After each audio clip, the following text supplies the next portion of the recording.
Salut à tous, donc aujourd'hui je vais au Polygon Connect, donc c'est un event à Paris, à l'Institut du Monde Arabe, et du coup ça rassemble tous les projets Polygon, donc j'ai bien hâte de faire cette journée.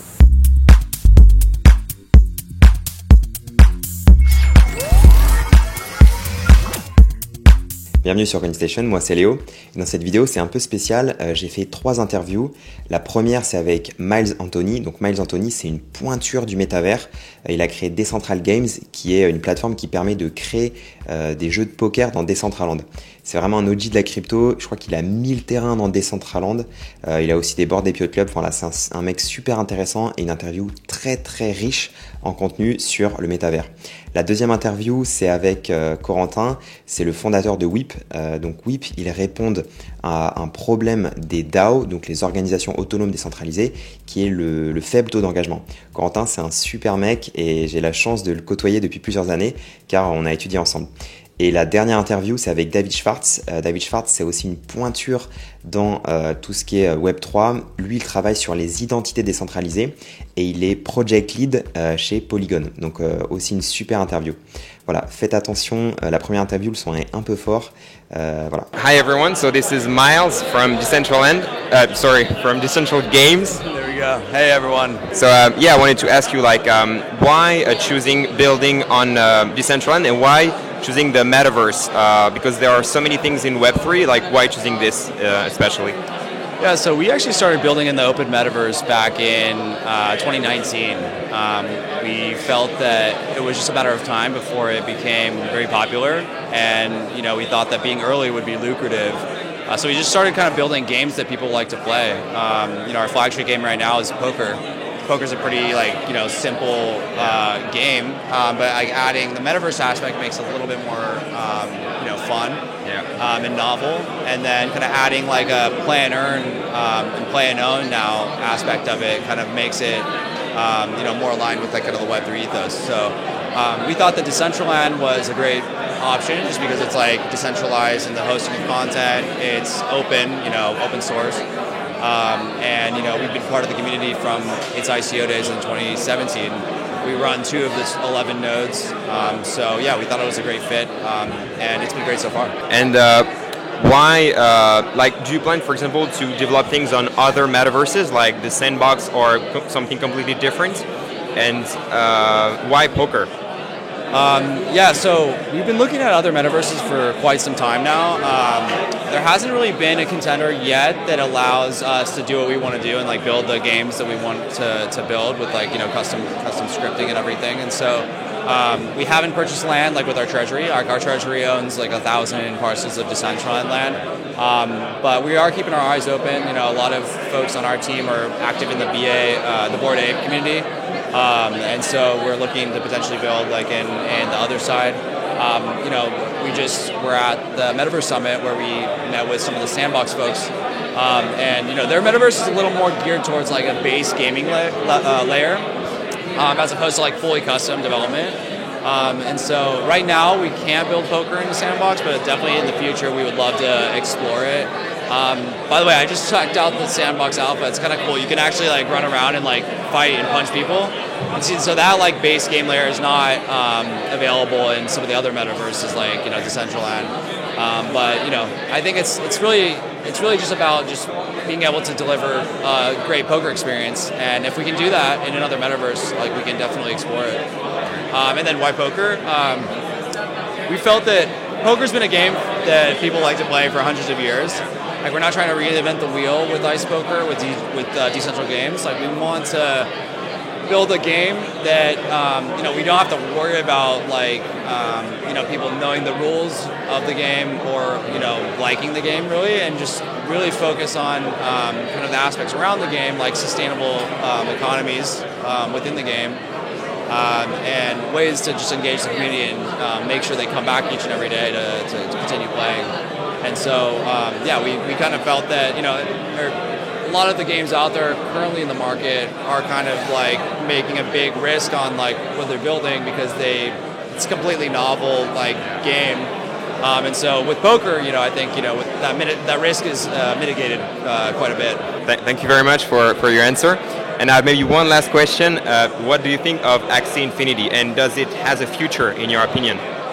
Yeah, so I'm not like super engaged in like the Axie community, but a lot of our investors are active, and like we actually ask them a lot of questions about like what's working, what's not working for the Axie folks at Sky Mavis. And so I would say their approach to Origin has been really interesting. Like from as far as I know, they don't have any like token incentives currently. I think they plan to add them, and I think that's really important because like the main critique of Axie Infinity has been that the game is like not that fun to play, and people are just playing for the farming of rewards. But you know, the fact that they've launched this new game mode, Origin, there's crafting, there's off-chain assets that people are building and participating in, and not earning direct like token rewards is a great sign. So I think the fact that they are able to scale larger than any other blockchain game is huge, and I think they'll be able to sustain with this new game mode. So it's not financial advice, but I think the team is very capable, and they have a great community. All right, so thank you very much, Miles. It was a pleasure talking to you. Thank you for having me. Appreciate it.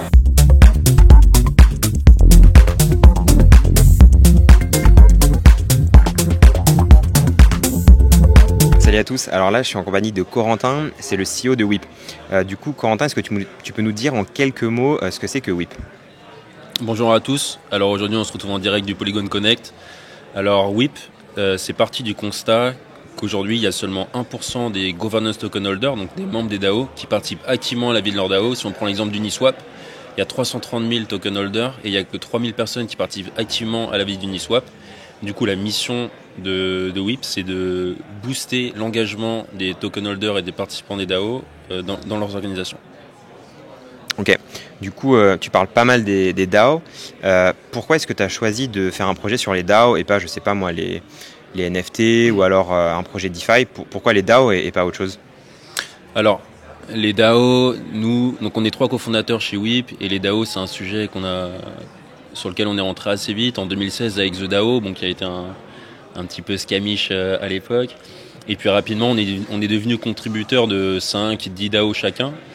Et on s'est très vite rendu compte qu'il y avait des problèmes, notamment de participation au sein des DAO, et qu'il y avait un vrai pain point à ce niveau-là, que c'est un modèle qui va vraiment révolutionner et disrupter la façon dont fonctionnent les organisations aujourd'hui. Comme on dit souvent, l'ère industrielle a créé les entreprises pour organiser cette ère industrielle, et l'ère d'Internet, elle, va être organisée par les DAO. Et donc voilà, on sait que c'est un marché qui vaut déjà aujourd'hui 10 milliards, on sait que ça va être quelque chose d'autant plus grand dans le futur. Et du coup, voilà, Whip répond à ce pain point-là, qui est un vrai pain point aujourd'hui. Ok, et peut-être une dernière question. Donc les DAO, ça veut dire Decentralized Autonomous Organization. Donc c'est un petit peu en fait pour moi, comment je vois ça, c'est une manière de faire de la politique, mais de manière beaucoup plus décentralisée. Est-ce que tu crois que, je sais pas moi, d'ici 10 ans, 20 ans, enfin je sais pas, d'ici quelques années, c'est possible que nos gouvernements fonctionnent avec des DAO? Waouh. Là c'est une question deep. Alors peut-être certains gouvernements, pour l'instant on est très loin de ça. Moi ce que je vois pour le futur des DAO, c'est aujourd'hui ce sont toujours des organisations qui sont plutôt blockchain native. J'aimerais que dans un futur proche, ça devienne des organisations qui soient Web 2 ou des organisations dans un futur encore plus lointain qui sont de l'économie réelle, de l'industrie et autres, qui transitent vers un modèle DAO. Je pense que c'est largement faisable. Moi j'ai un oncle qui travaille en banque et aujourd'hui ils sont déjà formés sur tous ces sujets-là. Donc je suis certain que le DAO comme un modèle de disruption des entreprises 100%, pour un modèle de distribution des gouvernements, moins certain. Ouais, en tout cas, j'aurais du mal à me prononcer là-dessus aujourd'hui. Du coup, dernière petite question. Donc aujourd'hui, on est en période assez calme, période de bear market. Qu'est-ce que tu vois pour le futur, pour les 2-3 prochaines années, et qu'est-ce qui pourrait justement redonner un peu de chaleur à ce marché et qu'on puisse repartir dans un bull run, ou en tout cas quelque chose où il y a beaucoup plus d'enthousiasme et retrouver cet enthousiasme qu'on avait avant? Alors, premièrement, moi j'aimerais dire, pour rassurer les gens un petit peu, sans trop en faire, que voilà, là on est en période de bear market effectivement aujourd'hui. Nous, on parle avec des builders au quotidien. la dernière vague a créé énormément d'infrastructures pour les blockchains et il y a énormément de projets intéressants qui sont en train de se créer. On est en pleine levée de fonds, donc on parle aussi à des investisseurs. Et il y a jamais eu autant de projets solides dans l'espace, donc plutôt très bullish sur le futur dans l'écosystème. Et je pense que là, on peut attendre la blockchain prochainement. Et ce qui va être intéressant, c'est notamment avec Starlink, du coup, le projet d'Elon Musk qui va donner l'accès à Internet à 100% de la population mondiale. Aujourd'hui, il n'y a que 80% des gens qui ont Internet. La blockchain, au-dessus de ça, va permettre de bancariser les 25% de la population mondiale qui ne sont pas bancarisés aujourd'hui. Et du coup, je pense que c'est ça la next step pour la blockchain, c'est grâce à Starlink pouvoir bancariser les 25% de gens qui n'ont pas accès à une banque aujourd'hui, qui sont dans des régions très reculées. Et c'est la next big step. Voilà, et c'est ça qui va créer de l'adoption de masse. Et au-delà de ça, je pense que il faut que les utilisateurs arrêtent de se dire là je suis sur Polygon, là je suis sur Ethereum. Il faut que les utilisateurs ils s'en foutent de ça. Et je pense que les blockchains doivent travailler ensemble pour faire oublier à l'utilisateur la partie tech, vulgariser le plus possible tout ça et faire en sorte qu'ils aient juste une UI hyper simple comme une banque traditionnelle pour faire leur transaction. Voilà, je pense que c'est ça les deux prochains gros défis à relever pour la blockchain. Super. Merci beaucoup Corentin. Donc si vous voulez aller checker son site web, c'est whip.land si je ne me trompe pas. Voilà. Donc merci beaucoup Corentin et à une prochaine. Merci à vous tous. Merci Léo. À la prochaine. Ciao.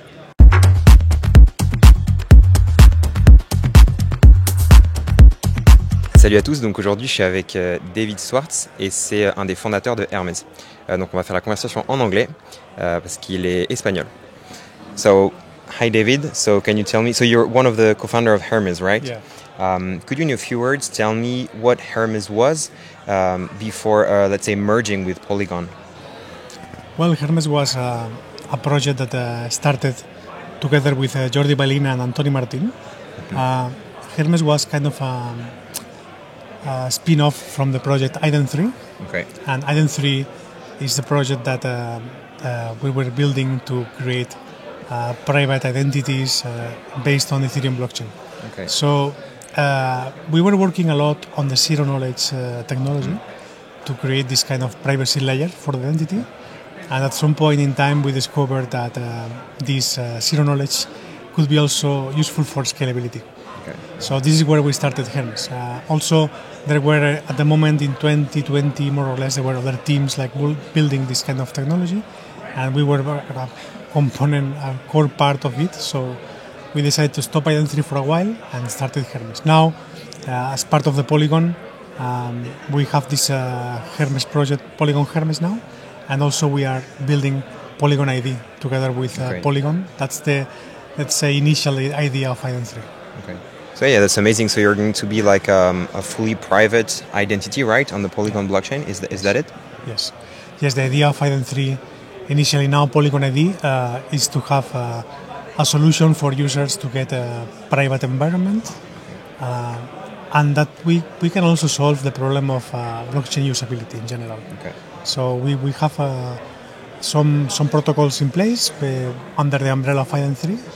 And we are building on Polygon ID, we're building the platform for developers to approach this model and to be able to integrate directly. It's kind of a middleware where developers will be able to build and reuse these identities for many applications. That's the concept of, let's say, privacy for user. When you create your own identity, self-sovereign, it's based on blockchain, Ethereum blockchain, CKVM, layer 2, whatever Ethereum compatible blockchain you want to use. And then this technology enables users to get some, let's say, credentials on top of their identity, and they will be able to reuse across many applications in the Web3 space or the Web2 space with complete privacy. So the ZK as digamos, let's say, a component of privacy is something that's new in terms of Polygon, but it's something that we have been working for like 4 years. Okay. Yeah, that's amazing. And this identity, will it be also compatible with all the EVM blockchains? Or like we just Polygon right now? How is it going to look like? No, the identity is going to be a protocol that's it's basically based and focused on the end user device. We are building an app that's a native app and some SDKs for third-party applications to integrate, but most of it happens in the user device. So we created the technology also to create zero knowledge proofs on these small devices. Okay. And then there's some smart contracts that manage let's say, some use cases of the protocol, like key recoveries or Web3 interactions or something like this. So you need a blockchain that's compatible with Ethereum at this stage, because we support smart contracts, but it can be working across any blockchain in general. We'll start deploying, as we did with integration of Polygon DAO in Polygon mainnet, POS network, but with time we could deploy also on other networks, and it will be interoperable. Okay, wow, that's really cool. And maybe one last question before you go to lunch, because I know that you're hungry. It's how Polygon is going to look like when the merge with Ethereum happens and there is like sharding and everything. How do you see Polygon look like in a few years from now?